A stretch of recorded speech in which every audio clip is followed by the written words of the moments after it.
ನಾವು ನಿನ್ನೆ ಕಲಬುರಗಿಯಲ್ಲಿ ನಡೆದಂಥ ಘಟನೆ ಇದೆ. ಮಾನ್ಯ ವಿಧಾನ ಪರಿಷತ್ನ ವಿರೋಧ ಪಕ್ಷದವರು ಮೇಲೆ ಡೌಟ್ ಬಿದ್ದಿದ್ರು. ಇದ್ರ ಬಗ್ಗೆ ಮಾತನಾಡ್ತಾ ಇರ್ತಕ್ಕಂಥ ಸಂದರ್ಭದಲ್ಲಿ ದಾರಿಯಲ್ಲಿ ಆನೆ ಓದ್ತಾ ಇದ್ರೆ ಬೊಗಳ ನಾಯಿಗಳು 76 ಇರ್ತವೆ, ಸೀಟ್ ನಾಯಿಗಳು ಇರ್ತವೆ, ಆ ನಾಯಿಗಳು ಇರ್ತವೆ, ಈ ನಾಯಿಗಳು ಇರ್ತವೆ, ಗಜ ನಾಯಿಗಳು ಇರ್ತವೆ ಅನ್ನೋ ಲೆಕ್ಕಾಚಾರದಲ್ಲಿ ಹೇಳಿದ್ದಂಥ ಸಂದರ್ಭದಲ್ಲಿ ಮಾಧ್ಯಮದವರು ಆನೆ ಯಾರು ನಾಯಿ ಯಾರು ಅಂತ ಕೇಳಿದಂಥ ಸಂದರ್ಭದಲ್ಲಿ ನರೇಂದ್ರ ಮೋದಿಜಿಯವರ ಬಗ್ಗೆ ವಿರುದ್ಧವಾಗಿ ಯಾರು ಮಾತಾಡ್ತಾರೋ, ನಮ್ಮ ಸೈನಿಕರ ಏನು ಹೋರಾಟ ಇದೆ ಅದ್ರ ಬಗ್ಗೆ ಯಾರು ಡೌಟ್ ಬೀಳ್ತಾರೋ ಅವರೇ ನಾಯಿಗಳು ಅಂತ ಹೇಳಿದ್ರು. ಅದರ ತಪ್ಪೇನಿದೆ? ಇವತ್ತು ಈ ದೇಶದಲ್ಲಿದ್ದು ಈ ದೇಶದ ನೆಲ ಜಲ ಪ್ರತಿಯೊಂದನ್ನು ಅನುಭವಿಸಿ ರಾಜಕಾರಣ ಚುನಾವಣೆ ಬಂದಂತ ಸಂದರ್ಭದಲ್ಲಿ ಮಾಡಿದ್ರೆ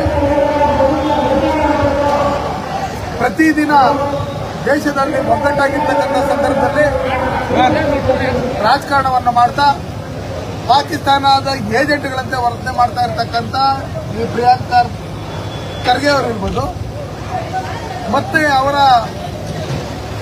ತಂದೆಯವರಾದಂಥ ಖರ್ಗೆ ಅವರು ಇರ್ಬೋದು, ಅವರು ನಮ್ಮ ಪಾಕಿಸ್ತಾನ ಅಂತಾರೆ ಮೊನ್ನೆ ಮಾಧ್ಯಮಗಳಲ್ಲಿ ಮಾತಾಡ್ತಾ. ಏನೋ ಹಿಂದೆ ಚೂಟ ಮೂಟ ಇದ್ರಲಾಗ್ತಾ ಇತ್ತು ಅನ್ನೋ ಲೆಕ್ಕಾಚಾರದಲ್ಲಿ ಹೇಳ್ತಾರೆ. ಅಂದ್ರೆ ಅವ್ರ ಕಾಲದಲ್ಲಿ ಆಗಿರೋ ಚೋಟ ಮೂಟ ಇವತ್ತು ಪಾಕಿಸ್ತಾನದ ಪ್ರಧಾನಮಂತ್ರಿಗಳು, ಪಾಕಿಸ್ತಾನದ ಸೈನ್ಯದ ಮುಖ್ಯಸ್ಥರು ಇವರೆಲ್ಲ ಸೇರ್ಕೊಂಡು ಹೊರ ದೇಶಗಳಲ್ಲಿ ಮಾಧ್ಯಮಗಳ ಮುಂದೆ ನಮ್ಮ ದೇಶದ ವಾಯುನೆಲೆಗಳ ಮೇಲೆ ದಾಳಿ ಮಾಡಿದ್ದಾರೆ, ನಮ್ಮ ದೇಶದ ವಾಯುನೆಲೆಗಳು ಧ್ವಂಸ ಆಗಿದೆ, ಉಗ್ರಗಾಮಿಗಳನ್ನ ಅವ್ರ ಸೈನಿಕರು ಅಂತ ಹೇಳ್ಕೊಂಡಿರ್ತಕ್ಕಂಥ ಶಿಬಿರಗಳ ಮೇಲೆ ನಮ್ಮ ದೇಶದ ಸೈನಿಕರು ವಾಯುದಾಳಿ ಮಾಡೋದ್ರ ಮುಖಾಂತರ ನೂರಾರು ಜನ ನಮ್ಮ ದೇಶದ ಹೆಣ್ಮಕ್ಕಳ ಸಿಂಧೂರದ ಮೇಲೆ ಕಂಡಿಟ್ಟಿರ್ತಕ್ಕಂಥ ಉಗ್ರಗಾಮಿಗಳನ್ನ ಸಂಹಾರ ಮಾಡೋದ್ರ ಮುಖಾಂತರ ಈ ದೇಶದಲ್ಲಿ ಇರ್ತಕ್ಕಂಥ ಹೆಣ್ಣುಮಕ್ಕಳು ಏನು ನೋವು ಅನುಭವಿಸ್ತಾ ಇದ್ರು ಅವರಿಗೆ ಸ್ವಲ್ಪ ರೀತಿಯಾದಂತಹ ಸಮಾಧಾನ ಪಡಿಸಂತ ಕೆಲಸಗಳನ್ನ ಮಾಡಿ ಇವತ್ತು ಸನ್ಮಾನ್ಯ ನರೇಂದ್ರ ಮೋದಿಯವರು ಪ್ರತಿದಿನ ವಾಯುಸೇನೆ, ಭೂಸೇನೆ, ನೌಕಾಸೇನೆ, BSF, CRPF ಎಲ್ಲ ಸೈನ್ಯದ ಮುಖ್ಯಸ್ಥರುಗಳ ಜೊತೆಯಲ್ಲಿ ಮತ್ತೆ ನಮ್ಮ ಅಜಿತ್ ದೋವಲ್ ಅವರ ಜೊತೆಯಲ್ಲಿ ನಮ್ಮ ರಕ್ಷಣಾ ಸಚಿವರ ಜೊತೆಯಲ್ಲಿ ಮೀಟಿಂಗ್ ಮಾಡ್ತಾ ಇದ್ರೇನು ಈ ಕಣ್ಣು ಕಾಣಿಸ್ತಾ ಇರ್ತಕ್ಕಂಥ ಪ್ರಿಯಾಂಕಾ ಖರ್ಗೆ ಅವರು ಎಲ್ಲೋಗಿದ್ರು 6ನೇ ತಾರೀಕಿಂದ 13ನೇ ತಾರೀಕುವರೆಗೂ ಅಂತ ಹೇಳ್ತಾರಂದ್ರೆ ಇವ್ರಿಗೆ ಯಾವುದೋ ಹುಚ್ಚನಾಯಿ ಕಚ್ಚಿರ್ಬೇಕು ಅಂತ ಹೇಳ್ಬಿಟ್ಟು ಹೇಳಿ ನಾನು ಇವಾಗ ನಿಜವಾಗ್ಲೂ ಹೇಳಕ್ ಇಷ್ಟಪಡ್ತೀನಿ. ಪ್ರಿಯಾಂಕ್ ಅವರೇ, ಪ್ರತಿಯೊಂದಕ್ಕೊಂದು ಲಿಮಿಟ್ ಇರುತ್ತೆ.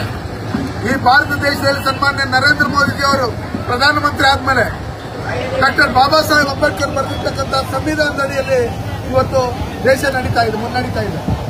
ಆದ್ರೆ ಇವತ್ತು ಕಲಬುರಗಿಯಲ್ಲಿ ನೀವು ಪಾಕಿಸ್ತಾನ ಏಜೆಂಟ್ ಅಂತ ವರ್ತನೆ ಮಾಡಿ ಇವತ್ತು ವಿಧಾನ ಪರಿಷತ್ನ ವಿರೋಧ ಪಕ್ಷದ ನಾಯಕರಾದಂಥ ಚಲವಾದಿ ನಾರಾಯಣಸ್ವಾಮಿ ಅವರ ಬಗ್ಗೆ ಮೇಲೆ ನೀವು ಹಲ್ಲೆ ಮಾಡಿರ್ತಕ್ಕಂಥವ್ರು, ಅವರನ್ನ ನೀವು 5 ಗಂಟೆಗಳ ಕಾಲ ಕೂಡಾಕಿರ್ತಕ್ಕಂಥದ್ದು, ಇದನ್ನೆಲ್ಲ ನೋಡಿದ್ರೆ ನೀವು ತೊಗ್ಲಕ್ ದರ್ಬಾರ್ ಮಾಡ್ತಾ ಇದ್ದೀರಿ. ಇವತ್ತು ಪಾಕಿಸ್ತಾನಕ್ಕೆ ಜಿಂದಾಬಾದ್ ಅಂತ ಹೇಳೋರಿಗೆ ರಕ್ಷಣೆ, ಸಂವಿಧಾನನ ಕಗ್ಗೊಲೆ ಮಾಡ್ತಾ ಇರ್ತಕ್ಕಂಥ ಪ್ರಿಯಾಂಕಾ ಖರ್ಗೆ ಅಂತವ್ರಿಗೆ ರಕ್ಷಣೆ, ಇವತ್ತು ಪಾಕಿಸ್ತಾನ ಏಜೆಂಟ್ಗಳಂತೆ ವರ್ತನೆ ಮಾಡ್ತಾ ಇರ್ತಕ್ಕಂಥವ್ರನ್ನ ಇವತ್ತು ಪಕ್ಕದಲ್ಲಿ ಕುಳಿತುಕೊಂಡಿರ್ತಕ್ಕಂಥ ಸಿದ್ದರಾಮಯ್ಯ ಅವ್ರನ್ನ ಹೇಳಕ್ಕೆ ಇಷ್ಟಪಡ್ತೀನಿ. ಇದಕ್ಕೆ ತಕ್ಷಣ ಪ್ರಿಯಾಂಕಾ ಖರ್ಗೆ ಅವರು ಇವತ್ತು ಕ್ಷಮೆ ಯಾಚನೆ ಮಾಡಬೇಕು, ಮತ್ತೆ ಕೂಡಲೇ ಅವರ ಮಂತ್ರಿ ಸ್ಥಾನಕ್ಕೆ ರಾಜೀನಾಮೆ ಕೊಡಬೇಕು. ಇಲ್ಲಾಂದ್ರೆ ನಮ್ಮ ಚಲವಾದಿ ನಾರಾಯಣಸ್ವಾಮಿ ರಾಜಾಗಿ ರಾಜ್ಯಾಧ್ಯಕ್ಷರಾದಂಥ ವಿಜೇಂದ್ರ ಅಣ್ಣವರು, ವಿರೋಧ ಪಕ್ಷ ನಾಯಕರಾದಂಥ ಅಶೋಕ್ ಅಣ್ಣ, ನಮ್ಮ ಎಲ್ಲ ಹಿರಿಯ ಮುಖಂಡಗಳು, ನಾವು ಕೋಲಾರ ಜಿಲ್ಲಾಧ್ಯಕ್ಷರಾದಂಥ ಓಂಶಕ್ತಿ ಚಲಪತಿ ಅವರು ಇರ್ಬೋದು, ನಾವೆಲ್ಲ ಡಾಕ್ಟರ್ ಇರ್ಬೋದು, ಎಲ್ಲರೂ ಸಹಸ್ರಾರು ಸಂಖ್ಯೆಯಲ್ಲಿ ಕಲಬುರಗಿ ಚಲೋ ಹೋರಾಟವನ್ನು ನಂಬಿಕೊಂಡು ಅಲ್ಲಿ DC ಆಫೀಸ್ ಮುತ್ತಿಗೆ ಹಾಕಂತ ಕೆಲಸಗಳನ್ನ ನಾವು ಮಾಡ್ತೀರಿ. ಇವತ್ತು ಡಾಕ್ಟರ್ ಬಾಬಾ ಸಾಹೇಬ್ ಅಂಬೇಡ್ಕರ್ ಮತ್ತೆ ಅವರ ಚೇಲಾಗಳವರು ಹಲ್ಲೆ ಮಾಡಿರ್ತಕ್ಕಂಥದ್ದು ಮತ್ತೆ ಅವ್ರನ್ನ ಕೂಡಾಕಿರ್ತಕ್ಕಂಥದ್ದು ನೋಡಿದಂತ ಸಂದರ್ಭದಲ್ಲಿ ಇದು ಸಂವಿಧಾನ ವಿರೋಧಿ ಚಟುವಟಿಕೆ. ಅದಕ್ಕೆ ನಾವು ಗವರ್ನರ್ ಸಾಹೇಬರಿಗೆ ಕೂಡಲೇ ಅವರ ಶಾಸಕ ಸ್ಥಾನವನ್ನ ರದ್ದುಪಡಿಸಬೇಕು, ಅವರ ಮಂತ್ರಿ ಸ್ಥಾನದಿಂದ ರದ್ದುಪಡಿಸಬೇಕು, ಅವ್ರನ್ನ ಗಡಿಪಾರು ಮಾಡಬೇಕು ಪ್ರಿಯಾಂಕಾ ಖರ್ಗೆ ಅವ್ರನ್ನ ಅಂತ ಹೇಳ್ಬಿಟ್ಟು ಹೇಳಿ ನಾನು ಒತ್ತಾಯ ಮಾಡ್ತೀನಿ.